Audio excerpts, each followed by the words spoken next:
నమస్కారం. సుఖీభవకు స్వాగతం.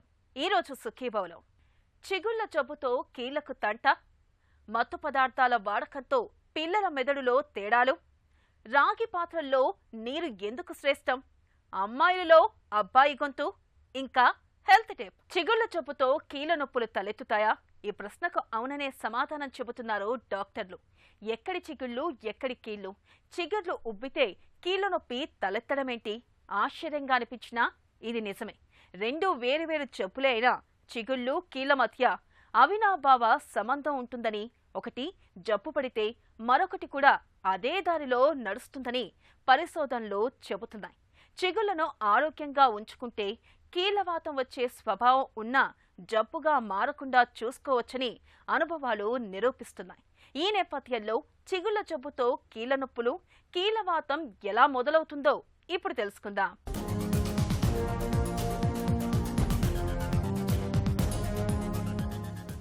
చిగుళ్ళ జబ్బు తరచూ చూసేదే.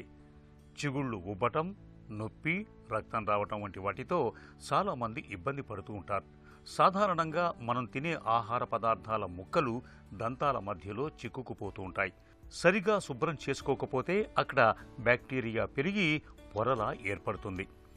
ఇది చిగుళ్లకు, దంతాలకు గట్టిగా అతుక్కుపోతుంది. పొగ తాగటం, పాన్, గుట్కా నమలటం వల్ల దంతాల మీద పడే మచ్చలు ప్రమాదమే. వీటిలోనూ రకరకాల బ్యాక్టీరియా చిక్కుకొని వృద్ధి చెందుతాయి. గారలోని బ్యాక్టీరియా ఆమ్లాలను, విషతుల్యాలను ఉత్పత్తి చేస్తుంది. ఇవి చిగుళ్లను దెబ్బతీసి ఇన్ఫెక్షన్కు కారణమవుతాయి. తొలి దశలో ఇన్ఫెక్షన్ చిగురుకే పరిమితమైతే వాపు, ఎరుపు, నొప్పి వంటి లక్షణాలు కనిపిస్తాయి.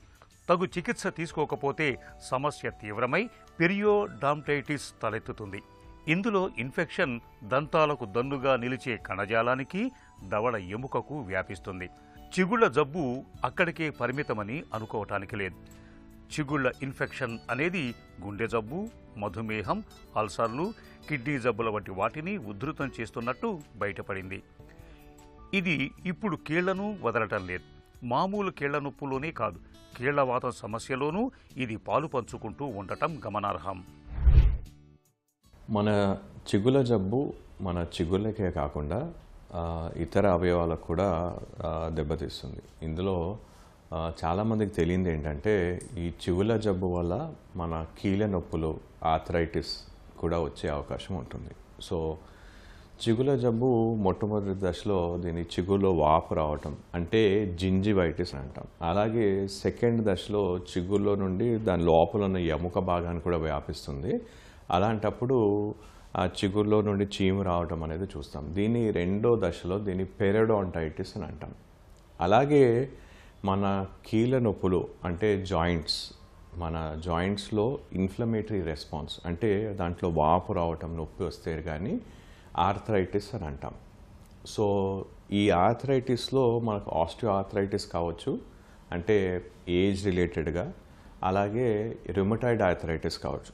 చిగురులో జబ్బు రావడానికి పార్ఫోలోమోనస్ జింజివాలిస్ అనే ఒక బ్యాక్టీరియా వల్ల ఈ చిగురులో ఇన్ఫ్లమేషన్ అనే రెస్పాన్స్ అనేది జింజివైటిస్ రావడానికి కారణం. సో దీని యొక్క సేమ్ ఈ జింజివైటిస్ లేదంటే పెరియోడాంటైటిస్ వచ్చే ఈ బ్యాక్టీరియా ఒక డిఎన్ఏ మన కీళ్ళ నొప్పుల్లో జాయింట్స్లో కూడా మనకు కనిపిస్తుంది. సో మన బాడీలో వచ్చిన ఈ ఇమ్యూన్ రెస్పాన్స్ అనేది మనకి కీళ్ళ నొప్పులకి అంటే స్పెసిఫిక్గా ఆర్థరైటిస్కి కూడా స్పెషల్గా జాయింట్స్లో అంటే మనం చూసినట్టయితే మోకాల నొప్పులు ఎక్కువగా చూస్తుంటాం. సో ఈ మోకాల్లో మనం చూసినట్టయితే అక్కడ ఇన్ఫ్లమేటరీ రెస్పాన్స్ రావటం వల్ల కీళ్ళ నొప్పులు రావటం, జాయింట్ పెయిన్స్ రావటం, ఆర్థరైటిస్ పెరిగిపోవటం, అగ్రవేట్ అయ్యే అవకాశం అనేది ఎక్కువగా ఉంటుంది. చిగుళ్ల జబ్బు, కీళ్ల నొప్పులు రెండూ వాపు ప్రక్రియతో ముడిపడినవే. వీటిలో శరీర రోగ నిరోధక వ్యవస్థ కీలక పాత్ర పోషిస్తుంది. చిగుళ్ల జబ్బుకు కారణమయ్యే పి జింజివలిస్ బ్యాక్టీరియాతో ప్రేరేపితమైన వాపు ప్రక్రియ కీళ్ల మీద ప్రభావం చూపుతున్నట్టు అధ్యయనాలు చెబుతున్నాయి. ఇవి రెండు ఒకే రకం రోగ నిరోధక ప్రతిస్పందన మార్గాలను కలిగి ఉండి ఉండటం విచిత్రం. ముఖ్యంగా వాపును ప్రేరేపించే సైటోకైన్లు చిగుళ్లనే కాకుండా కీళ్లలోని కణజాలాన్ని దెబ్బతీస్తాయి. కీళ్లవాతం, కీళ్ల నొప్పులు ఉధృతం కావటంలో దీర్ఘకాల చిగుళ్ల జబ్బు పాలు పంచుకుంటున్నట్టు అధ్యయనాలు చెబుతున్నాయి. కీళ్లవాతం గల వారికి చిగుళ్ల జబ్బు వచ్చే అవకాశం 2 రెట్లు ఎక్కువని ఒక అధ్యయనం చెబుతోంది. తీవ్ర చిగుళ్ల జబ్బు మూలంగా కీళ్లవాతము ఉధృతమవుతూ ఉండటం గమనార్హం. ఇది ఒక్కటే కాకుండా మనకి పార్ఫైలోమోనస్ జింజివాలిస్ అనే బ్యాక్టీరియా ఒక ఎంజైమ్ ప్రొడ్యూస్ చేస్తుంది. సో ఈ ఎంజైమ్ ఏంటంటే మన కీళ్ళ నొప్పులకి దారితీస్తుంది అనేది కూడా మనకి పరిశోధనలో తెలుస్తున్నది. సో దీంతో మనకిప్పుడు ఈ పరిశోధనలు ఏంటంటే దీనివల్ల 100% మనకు చిగుర్ల దానివల్లే తెలుస్తుందా, లేదంటే ఇలా లేని వాళ్ళకు కూడా ఉందా అని కూడా మనం కంపేర్ చేసి చూసాం. ఈ పరిశోధనలో ఏంటంటే చిగుర్ల జబ్బు చికిత్స చేసుకున్న వాళ్ళు, అలాగే చిగుర్ల జబ్బు ఉండి దాన్ని అలాగే నిర్లక్ష్యం చేసిన వాళ్ళిద్దరిని మనం కంపేర్ చేసి చూసినట్టయితే చిగుర్ల జబ్బు ఉన్నవాళ్ళు అంటే ట్రీట్మెంట్ చేసుకుని వాళ్ళు ఈ ఇన్ఫ్లమేటరీ రెస్పాన్స్ ఎక్కువగా ఉంది. అంటే ఈ కీళ్ళ నొప్పులు స్పెషల్గా రిమటైడ్ ఆర్థరైటిస్ అనేది పెరిగిపోయే అవకాశం ఉందనేది మనకు తెలుస్తుంది. సో దీంతో ఏంటంటే ఆల్మోస్ట్ జర్నల్ ఆఫ్ రిమటైడ్ ఆర్థరైటిస్లో, అలాగే journal of periodontitis which is dental journal, అలాగే ఆర్థోడాంటిక్ జర్నల్లో కొన్ని పబ్లిష్ అయిన చాలా ఆర్టికల్స్ రీసెర్చ్తో మనకి ఏంటంటే తెలుస్తుంది ఏంటంటే ఈ ఇన్ఫ్లమేటరీ రెస్పాన్స్ సిమిలర్గా ఉంది. అండ్ చిగుళ్ళ జబ్బుకి అండ్ ఈ కీళ్ళ నొప్పులకి క్లోజ్ రిలేషన్ ఉంది అని. కీళ్లవాతం కీళ్లలో మొదలు కావటం లేదని, శరీరంలోని ఇతర భాగాల్లో పుట్టుకొచ్చే ఆటో యాంటీబాడీలు దీనికి బీజం వేస్తున్నాయని పరిశోధనల్లో తేలింది. నోట్లోని బ్యాక్టీరియా కూడా ఇలాంటి ఆటో యాంటీబాడీలకు కారణమవుతుంది. పి జింజివలిస్ అనే బ్యాక్టీరియాలో ఉండే పి ప్యాడ్ అనే ఎంజైమ్ ఒంట్లోని ప్రోటీన్లను మార్చేస్తుంది. అప్పుడు శరీరం వాటిని శత్రువులుగా భావించి వాటి మీద దాడి చేయటానికి యాంటీబాడీలను సృష్టిస్తుంది. ఇవి కీళ్ల మీదుండే ప్రోటీన్ల మీద దాడి చేసే క్రమంలో కీళ్లను దెబ్బతీస్తాయి. ఇతర రకాల కీళ్ల నొప్పులు గలవారి కీళ్లలోని ద్రవంలోనూ నోట్లోని బ్యాక్టీరియా ఉంటున్నట్టు తేరటమే దీనికి నిదర్శనం. ఇది దెబ్బతిన్న చిగురు కణజాలం నుంచి రక్తంలోకి ప్రవేశించి కీళ్లకు చేరుకుంటోందని నిపుణులు భావిస్తున్నారు. సో చిగుళ్ళ జబ్బు ఎందుకు వస్తుంది అంటే మనకి చిగురులో మనం అంటే ఒకవేళ సరైన పద్ధతిలో బ్రష్ చేసుకోకుండా తినే ఆహార పదార్థాలు అలాగే నిలువుగా ఉండి మనం క్లీన్ చేసుకోకుండా అలాగే ఉన్నట్టయితే కొంతకాలానికి అవి కుళ్ళి కొన్ని రసాయనాలు ఉత్పత్తి చేస్తాయి. అలాంటప్పుడు ఈ రసాయనాలు మన చిగుళ్ళను దెబ్బతీస్తాయి. ఇందులో కొన్ని స్పెసిఫిక్ బ్యాక్టీరియా ఉన్నాయి. ఇవి ఏంటంటే మనం సరిగ్గా నోటి పరిశుభ్రత మెయింటైన్ చేయకుండా తినే ఆహారం ఇరుక్కున్నా అని కూడా ఇవి ఎక్కువగా ప్రొడ్యూస్ అయ్యే అవకాశం ఉంటుంది. సో మొట్టమొదటి లక్షణం మనకు కనిపించేది చిగుళ్ళ జబ్బులో ఏంటంటే ఈ నోటి దుర్వాసన అనేది మనం చూస్తుంటాం. సెకండ్ స్టేజ్లో ఉన్నట్టయితే అంటే మొదటి దశలో చిగుళ్ళను మార్జినల్ జింజివైటిస్ అంటాం. రెండో దశలో ఏంటంటే చిగుళ్ళ లోపల భాగం కూడా వ్యాపించి ఇన్ఫెక్షను ఎముక భాగాన్ని కూడా వ్యాపించే అవకాశం ఉంటుంది. అలాంటప్పుడు పెరియోడాంటైటిస్ అని అంటాం. అంటే చిగుళ్ళు కిందికి జారటం, లేదంటే ఎముక భాగం కరిగిపోవటం, ఇలాంటివి చూస్తూ ఉంటాం. అలాంటప్పుడు మనము ఈ జస్ట్ మామూలు క్లీనింగే కాకుండా దాంతోపాటు లేజర్ చికిత్స చేసి కూడా మనం చికిత్స చేస్తాం. సో నార్మల్గా చిగుళ్ళ జబ్బు ఉన్నప్పుడు మనం చిగుళ్ళని స్పెసిఫిక్ విధంగా మనం ట్రీట్మెంట్స్ చేస్తాం. డెంటల్ లేజర్స్ వాడుతూ, లేదంటే కొన్ని శస్త్రచికిత్స, కొన్ని సివియర్ కేసెస్లో శస్త్రచికిత్స చేసేసి ట్రీట్మెంట్ చేస్తూ ఉంటాం. ఈ చిగుళ్ళ జబ్బుతో పాటు ఆ పేషెంట్కి ఆల్రెడీ ఆటో ఇమ్యూన్ రెస్పాన్స్, లేదంటే రుమటాయిడ్ ఆర్థరైటిస్, లేదంటే ఆర్థరైటిస్, కీళ్ళ నొప్పులు ఉన్నాయని మనకు తెలిసిన వాళ్ళలో మనం ఇంకా స్పెసిఫిక్గా కొద్దిగా అగ్రెసివ్గా ట్రీట్మెంట్ చేస్తాం. అగ్రెసివ్గా అంటే మెయింటెనెన్స్ ఫేస్లో వాళ్ళని రెగ్యులర్గా మనం చూసుకోవటం, బ్రషింగ్తో పాటు కొన్ని స్పెసిఫిక్ మెడిసిన్స్ అంటే యాంటీబయాటిక్స్, ఈ స్పెసిఫిక్ మనం ఎలాంటి బ్యాక్టీరియా ఉంది అని మనం వాటిని గుర్తించి వాటికి తగ్గట్టుగా బ్యాక్టీరియల్ ఇన్ఫెక్షన్ తగ్గించడానికి వాటికి స్పెసిఫిక్ యాంటీబయాటిక్స్ వాడటం అనేది చేస్తూ ఉంటాం. సో ఈ ప్రొఫిలాక్టిక్ ట్రీట్మెంట్ అంటే ప్రతి 6 నెలలకు సంవత్సరానికి కంపల్సరీ క్లీనింగ్ అనేది చాలా ముఖ్యం, స్పెసిఫిక్గా ఈ కీళ్ళ నొప్పులు ఉన్న వాళ్ళకి. ఇందులో ఏంటంటే మనము చిన్న ఎక్కడన్నా మనకి ఈ చిగుళ్ళ జబ్బులో మనకి కొద్దిగా కూడా మనకు వాపు కానీ, రెడ్నెస్ అంటే ఎర్రతనం కానీ, చిగుల్లో రెడ్గా కనిపించడం కానీ, లేదంటే చిగుళ్ళ నుండి రక్తం కారటం బ్రష్ చేసుకున్నప్పుడు అలా మనం గుర్తించినట్టయితే ఆ స్పెసిఫిక్ ఏరియాస్ని ఐడెంటిఫై చేసి వాటికి చికిత్స చేయడం అనేది చేస్తూ ఉంటాం. ఇందులో మనకి ఆటో ఇమ్యూన్ రెస్పాన్స్ ఉంది కాబట్టి మనము స్పెసిఫిక్గా రిమటైడ్ ఆర్థరైటిస్ ఉన్నట్టయితే, రిమటైడ్ ఫ్యాక్టర్ పాజిటివ్గా ఉన్నట్టయితే రిమటాలజిస్ట్తో కూడా కన్సల్ట్ చేసి కొన్ని స్పెసిఫిక్ డ్రగ్స్ని ప్రిస్క్రైబ్ చేస్తాం ఇలాంటి వాళ్ళకి. దీంతోపాటు మనం ప్రతి 6 నెలలకి క్లీనింగ్, బ్రషింగ్ టెక్నిక్స్ కరెక్ట్గా వాడటం, ఎవ్రీ 2 to 3 years లేజర్ చికిత్స వాడటం, అంటే చిగురు లోపల ఉన్న ఇన్ఫెక్షన్ని మనం తొలగించడం. ఏ విధంగా అయినా కానీ కూడా మన చిగుల్లో వాపు రాకుండా, ఈ బ్యాక్టీరియా రాకుండా మనం చూసుకోవడం అనేది చాలా ముఖ్యం. చిగుళ్ల జబ్బును నివారించుకుంటే కీళ్లవాతం రాకుండా చూసుకోవచ్చు. అనుభవాలు ఇది సాధ్యమనే చెబుతున్నాయి. కీళ్లవాతాన్ని సూచించే రొమటాయిడ్ ఫ్యాక్టర్ RF ఉన్న అందరికీ జబ్బుగా మారాలనేమీ లేదు. సాధారణంగా RF 7-8 దాటితే కీళ్లవాతం వచ్చే అవకాశం ఎక్కువగా ఉంటుంది. కానీ చిగుళ్ళు, దంతాలను పరిశుభ్రంగా ఉంచుకుంటే కీళ్లవాతం రాకుండా చూసుకోవచ్చు. వయసుతో పాటు వచ్చే కీళ్ల నొప్పులను నివారించుకోవచ్చు.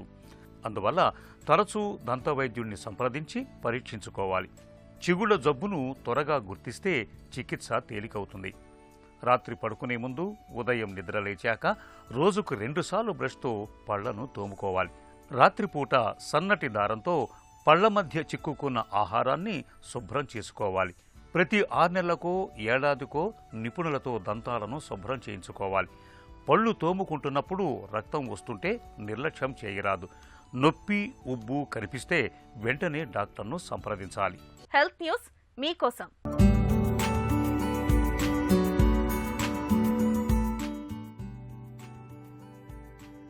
మత్తు పదార్థాలు ఆరోగ్యాన్ని కబళించడమే కాదు, మెదడు వంటి కీలక అవయవాల్లో కూడా తేడాలను తెచ్చిపెడుతున్నట్లు ఒక తాజా పరిశోధన పేర్కొంటుంది.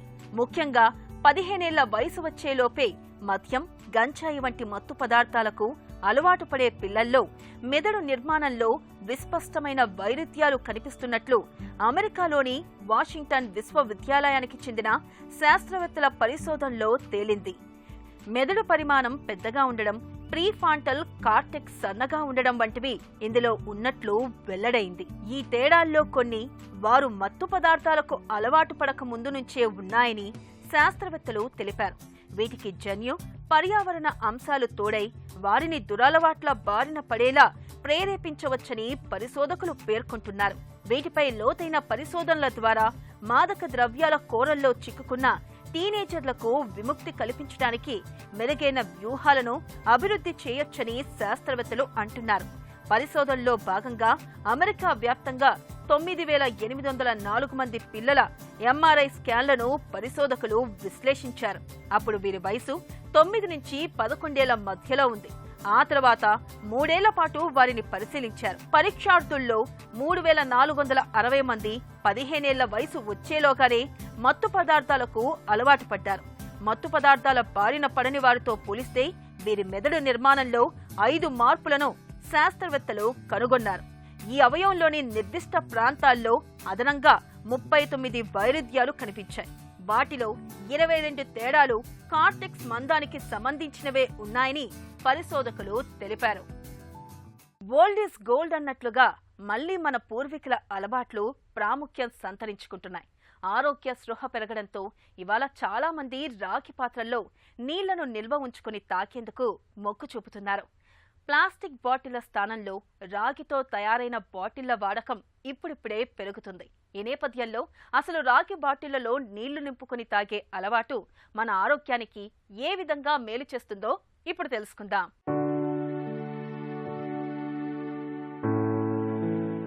ప్లాస్టిక్ బాటిళ్లలో నీళ్లను తాగటం, వాటిని మోసుకెళ్లటం మనలో చాలా మందికి అలవాటు. నిజానికి ప్లాస్టిక్ బాటిళ్లలోని నీళ్లు తాగటం ఆరోగ్యానికి ఏమంత మంచిది కాదు. ప్లాస్టిక్ బాటిళ్లకు బదులుగా రాగితో తయారైన బాటిళ్లలో నీళ్లను నింపుకొని వాటిని తాగటం మన ఆరోగ్యానికి మంచిదని చెబుతారు డాక్టర్లు. రాగి యాంటీ బ్యాక్టీరియల్ లక్షణాలను కలిగి ఉంటుంది. రాగిలో యాంటీ ఆక్సిడెంట్ లక్షణాలు పుష్కలంగా ఉన్నాయి. ఇవి క్యాన్సర్ కణాలు విడుదల చేసే ఫ్రీ రాడికల్స్, వాటి దుష్ప్రభావాలను తగ్గించటంలో సహాయపడతాయి. రాగిలో మెలనిన్ అనే మూలకం ఉంటుంది. ఇది చర్మాన్ని అతినీలలోహిత కిరణాల నుంచి కాపాడుతుంది. రాగి మన రక్తంలోని కొలెస్ట్రాల్, ట్రైగ్లిజరైడ్స్ స్థాయిని తగ్గిస్తుంది. థైరాయిడ్ గ్రంథి సజావుగా పనిచేయటానికి సహాయపడుతుంది. అలాగే హిమోగ్లోబిన్ తయారీకి, శరీరంలోని ఇనుమును పీల్చుకోవటమే కాకుండా రక్తహీనత సమస్యను తగ్గిస్తుంది. రాగిలో యాంటీ ఇన్ఫ్లమేటరీ లక్షణాలు ఉన్నాయి. ఇది కీళ్ల నొప్పిని తగ్గించటంలో సహాయపడుతుంది. శరీరంలోని అదనపు కొవ్వును తగ్గించటంలో బాగా తోడ్పడుతుంది. అంతేకాదు, గుండె జబ్బుల ప్రమాదాన్ని కూడా తగ్గిస్తుంది. రాగిని ఒక సహజమైన యాంటీబయాటిక్గా చెప్పుకోవచ్చు. రాగి బాటిళ్లలోని నీరు తాగటం వలన కలుషిత నీటితో సంక్రమించే అనేక రకాల ఇన్ఫెక్షన్లను నివారించుకోవచ్చు. రాగి మూలకం మన శరీరాన్ని చక్కగా శుద్ధి చేస్తుంది. ఇక రాగి సీసాలో నీటిని 6 నుంచి 8 గంటలు ఉండటం ప్రయోజనకరం. ఆ నీటిని ఖాళీ కడుపుతో తాగటం మరింత ప్రయోజనకరం. అయితే రాగి బాటిల్లో ఎక్కువ కాలం నీరు నిల్వ ఉండకూడదు. రాగి బాటిల్ లేదా గ్లాస్ మొదలైన వాటిలో వేడి లేదా చాలా చల్లటి నీటిని ఎప్పుడూ నిల్వ చేయకూడదు. ఎల్లప్పుడూ గది ఉష్ణోగ్రత వద్దే నీటిని నిల్వ చేయాలి. రాగి పాత్రలు ఆక్సిజన్, నీరు ఉన్నప్పుడు నల్లగా మారతాయి. కాబట్టి వాటిని తరచుగా నిమ్మ, ఉప్పుతో స్క్రబ్ చేస్తూ శుభ్రం చేసుకుంటూ ఉండాలి. పసితనపు ఛాయలు వీడి కౌమారంలోకి అడుగుపెట్టాక ఇటు అబ్బాయిల్లోనూ అటు అమ్మాయిల్లోనూ శారీరకంగా చాలా మార్పులే చోటు చేసుకుంటాయి. అమ్మాయిల విషయానికి వస్తే ఋతుచక్రం మొదలవడం, బాహుమూలాల్లో రోమాలు, స్వరంలో కోమలత్వం, ఇలా మార్పులెన్నో చోటు చేసుకుంటాయి. అయితే కొంతమందిలో స్వరం విషయంలో తేడా వస్తూ ఉంటుంది. మాట్లాడుతుంటే అబ్బాయి గొంతులాగా వినిపిస్తూ ఉంటుంది. ఎవరికైనా ఫోన్ చేసి మాట్లాడినప్పుడు ఇటువైపు అబ్బాయే మాట్లాడుతున్నాడని భావిస్తూ ఉంటారు. అమ్మాయిని అంతులేని ఆత్మ న్యూనతకు గురిచేసే ఈ సమస్యకు కారణాలు, వాటికి పరిష్కార మార్గాల గురించి డాక్టర్ని అడిగి ఇప్పుడు తెలుసుకుందాం. యాండ్రోఫోనియా అంటే ఏంటి? వాయిస్ ప్రాబ్లమ్స్ ఇప్పుడు రోజు రోజుకి ఎక్కువ అవుతున్నాయండి. అది హోర్స్నెస్ ప్రాబ్లం కావచ్చు, బ్రీతీ వాయిస్ కావచ్చు, అలానే సెక్షువల్గా చూసినట్లయితే అబ్బాయిల్లో అమ్మాయిల వాయిస్, అలానే అమ్మాయిల్లో అబ్బాయిల వాయిస్, అలానే స్పాజమోటిక్ డిస్ఫోనియాస్, ఇవన్నీ కూడా చాలా ఎక్కువైపోతున్నాయి అన్నమాట. అమ్మాయిల్లో అబ్బాయిల వాయిస్, దీన్ని యాండ్రోఫోనియాస్ అంటాం. అమ్మాయిలో అబ్బాయి గొంతు రావడానికి కారణాలేంటి? బేసిక్గా ఇక్కడ చూసినట్లయితే ఈ యాండ్రోఫోనియాస్కి obesity one of the important reason అవుతుంది. Lack of physical activities, polycystic ovarian syndromes కూడా చాలా ఎక్కువైపోయినాయి అమ్మాయిల్లో due to multiple reasons. Stress కావచ్చు, ల్యాక్ ఆఫ్ స్లీప్ కావచ్చు, డైటరీ ప్యాటర్న్స్ కావచ్చు. ఈ ఒబేసిటీ, పాలిసిస్టిక్ ఓవేరియన్ సిండ్రోమ్స్ కూడా ఈ అమ్మాయిల్లో మస్కులైన్ వాయిస్ కారణాలు అవుతున్నాయి అన్నమాట. సరే, ఈ మస్కులైన్ వాయిస్ అమ్మాయిల్లో మెయిన్గా ఏంటంటే 14 సంవత్సరాల తర్వాత ఉన్నట్లయితే మనం దాన్ని ఇమీడియట్గా రికగ్నైజ్ చేయాలి. 15-16 సంవత్సరాల తర్వాత కూడా అమ్మాయిల్లో అబ్బాయిల వాయిస్ ఉన్నట్లయితే మనం ఇమీడియట్గా ట్రీట్మెంట్ తీసుకోవాలి. అమ్మాయిలో అబ్బాయి గొంతు ఉన్నప్పుడు ఎలాంటి పరీక్షలు చేస్తారు? దీనికి కారణాలు చూసినట్లయితే చాలా మందిలోనూ దీనికి స్పెసిఫిక్ కారణం ఏమి ఉండదన్నమాట చాలా మందిలో. కానీ వాళ్ళ పాలిసిస్టిక్ ఓవేరియన్ సిండ్రోమ్స్ ఎక్కువైపోయినాయి. ఈ విధంగా 14 సంవత్సరాల తర్వాత కూడా అమ్మాయిల్లో అబ్బాయిలో వాయిస్ ఉన్నట్లయితే ఖచ్చితంగా మనం హార్మోనల్ ఎవాల్యుయేషన్ చేయాలి. Especially progesterone and estrogen. Progesterone levels ఎక్కువ ఉంటాయి, అంటే అబ్బాయిల్లో ఉండే హార్మోన్ ఎక్కువ ఉన్నట్లయితే వీళ్ళల్లో మస్కులైన్ వాయిస్ ఉండే అవకాశం ఉంటుంది. ఎస్పెషలీ పాలిసిస్టిక్ ఓవేరియన్ సిండ్రోమ్స్ ఉన్నా, అదర్ ఎండోక్రైన్ ప్రాబ్లమ్స్ ఉన్నా కూడా ఈ ప్రాబ్లం ఉండే అవకాశం ఎక్కువగా ఉంటుందన్నమాట. అమ్మాయిలో అబ్బాయి గొంతును ఎలా సరిచేస్తారు? సర్జరీ సురక్షితమేనా? సో వన్స్ ఎవాల్యుయేట్ చేసుకున్న తర్వాత, ఎస్పెషల్లీ హార్మోనల్ ఎవాల్యుయేషన్, అవి నార్మల్గా ఉండి అమ్మాయిల్లో అబ్బాయిల వాయిస్ ఉన్నట్లయితే మనం స్పీచ్ థెరపీ ద్వారా దాన్ని కరెక్ట్ చేసుకోవటం చాలా ఈజీ అండి. యూజువల్గా వీళ్ళకి యాంగ్జైటీ ఆర్ టెన్షన్స్ని తగ్గించి వోకల్ కార్డ్స్ మ్యానిపులేట్ చేసి అక్కడ మజిల్స్ని రిలాక్స్ చేసినట్లయితే యూజువల్గా వీళ్ళకి అబ్బాయిల వాయిస్ నుంచి అమ్మాయిల వాయిస్ వచ్చేస్తుంది. చాలా మందిలోనూ నార్మల్గా వస్తుంది అన్నమాట. అతి తక్కువ మందిలో ఎవరికైతే ఈ వాయిస్ అనేది అమ్మాయిల్లో అబ్బాయిల వాయిస్ స్పీచ్ థెరపీ తర్వాత కూడా రాదు, వాళ్ళల్లో మనం సింపుల్ ఆపరేషన్ థైరోప్లాస్టీ చేసుకోవాల్సి వస్తుంది. కానీ ఎవరికైనా కూడా ఈ voice problems, especially puberphonia problems, androphonia problems ఉన్నట్లయితే ఖచ్చితంగా మనం ఒకసారి ఎండోస్కోపిక్ ఎవాల్యుయేషన్ చేసుకొని వోకల్ కార్డ్స్ నార్మల్గా ఉన్నాయా లేదా చెక్ చేసుకోవాలన్నమాట. ఒక్కోసారి ఇన్సిడెంటల్ ఫైండింగ్స్ ఉంటాయి, ఓకల్ కార్డ్ మీద ఏదైనా గ్రోత్లు కానీ ఓకల్ కార్డ్ పెరాలసిస్లు కానీ. అలాంటప్పుడు ఏంటంటే వాటిని మనం ముందే ఐడెంటిఫై చేయాలి. అలానే అమ్మాయిల్లో థైరాయిడ్ ప్రాబ్లమ్స్ని కూడా రూల్ అవుట్ చేసుకోవాలి. ఈ థైరాయిడ్ ప్రాబ్లమ్స్ అంటే బేసిక్గా కొంచెం ఓకల్ కార్డ్ ఎడిమా రావటం, మజిల్ వీక్నెస్ రావటం జరుగుతుంటుంది అనమాట. అలాంటివి ఉంటే వాటిని కూడా మనం ముందే ట్రీట్మెంట్ తీసుకోవాలి. స్వరంలో తేడాలపై ఎలాంటి అవగాహన అవసరం? సో ఎస్పెషలీ 14 సంవత్సరాల తర్వాత గనక యూజువల్గా పిల్లల్లో అందరిలో కూడా అమ్మాయిల వాయిసే ఉంటుందండి, హై ఫ్రీక్వెన్సీ వాయిస్. ఒకవేళ ఎవరన్నా అమ్మాయిల్లో ఈ వాయిస్ ప్రాబ్లమ్స్ ఎర్లీగా ఉన్న అబ్బాయిల వాయిస్ ఇమ్మీడియట్గా ఎవాల్యుయేట్ చేయించాలి, దానికి అవసరమైన ట్రీట్మెంట్ ఇవ్వాలి, అవసరమైతే సర్జరీ ఖచ్చితంగా చేయాలి. సర్జరీ ద్వారా మనకు రిజల్ట్ చాలా బాగుంటుంది. సో యూజువల్గా 10-12 సంవత్సరాలు అప్పటికల్లా కూడా అబ్బాయిల వాయిస్ ఉన్నట్లయితే మనం speech therapy, ENT doctor evaluation చేసుకొని హార్మోనల్ ప్రాబ్లమ్స్ని కనుక కరెక్ట్ చేసినట్లయితే, ఒకవేళ రేర్గా ప్రాబ్లమ్స్ ఉంటే వాళ్ళకి పర్మనెంట్గా బాడీలో చేంజెస్ రాకుండా ఉంటాయి. కొంతమందికి 14-15 సంవత్సరాలప్పుడు సడన్గా వస్తుంది. హార్మోనల్ ఎవాల్యుయేషన్ చేసుకొని నార్మల్గా ఉన్నట్లయితే స్పీచ్ థెరపీ, థైరోప్లాస్టీ ద్వారా వాళ్ళకి వాయిస్ని మళ్ళీ ఫెమినైన్ అమ్మాయిల వాయిస్ని ఈజీగా తీసుకురావచ్చు. అమ్మాయిలలో అబ్బాయి గొంతు వినిపిస్తున్నప్పుడు స్పీచ్ థెరపీ, కౌన్సిలింగ్ సాయంతో చాలా వరకు మార్చవచ్చు. వీటితో కూడా ఫలితం లేనప్పుడు చిన్నపాటి సర్జరీ చేయడం ద్వారా అమ్మాయి గొంతును కోమలమైన స్వరంగా మార్చవచ్చు. ఒక చిన్న చిట్కా మీకోసం.